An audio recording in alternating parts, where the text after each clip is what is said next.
Support ఈరోజు Brahmanandam sir, నాకు మంచు మనోజ్ అన్న, సందీప్ అన్న, సాయి రాజేష్ అన్న, నాకు విరాజ్ అశ్విన్ కానీ వీళ్ళందరూ, మా గోపి సార్, వీళ్ళందరూ, సుమక్క ముఖ్యంగా చెప్పొద్దని చెప్పింది, మళ్ళీ చెప్తున్నాక నేను లేదు, మళ్ళీ చెప్తున్నా, నా కష్టం, నేను చిన్న స్క్రీన్ నుంచి వచ్చినా కాబట్టి నా కష్టం ఆల్రెడీ వద్దు చెప్తున్నా నేను.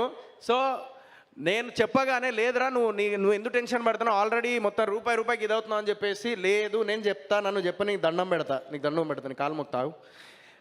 సో లేదురా, నేను ఇంత పేరు సంపాదించుకున్న దేనికి, డబ్బులు సంపాదించుకున్నా, నేను పేరు సంపాదించుకున్న అన్న అయిపోయినాయి. మీరు ఎదిగేటప్పుడు, యంగ్స్టర్స్ మీరు ఎదిగేటప్పుడు ఇలాంటి సిచ్యువేషన్లో ఉన్నప్పుడు, లేదు నీ దగ్గర పైసా ఉంటే నేను అడిగేదాన్ని, కానీ నీ దగ్గర రూపాయి ఇది చేసుకొని కింద మీద పడతానో తెలుసు.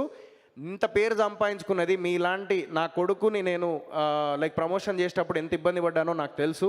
అలాంటి ఇబ్బంది నువ్వు పడుతున్నావు, ఇప్పుడు నేను వస్తున్నా నీ ప్రీ రిలీజ్ ఈవెంట్కి ఫ్రీగా అని చెప్పేసి వచ్చింది. థ్యాంక్ యూ సో మచ్ అక్క, ఇది రియల్ కష్టం తెలుసుకొని వచ్చింది అక్క. సో ఆ విషయంలో మాత్రం నేను థ్యాంక్స్ చెప్పాలి సుమక్కకి. అండ్ నెక్స్ట్ నా ఫ్రెండ్ పండుగాడు, వాడు నేను మొత్తం డబ్బులు పెట్టేసిన అయిపోయి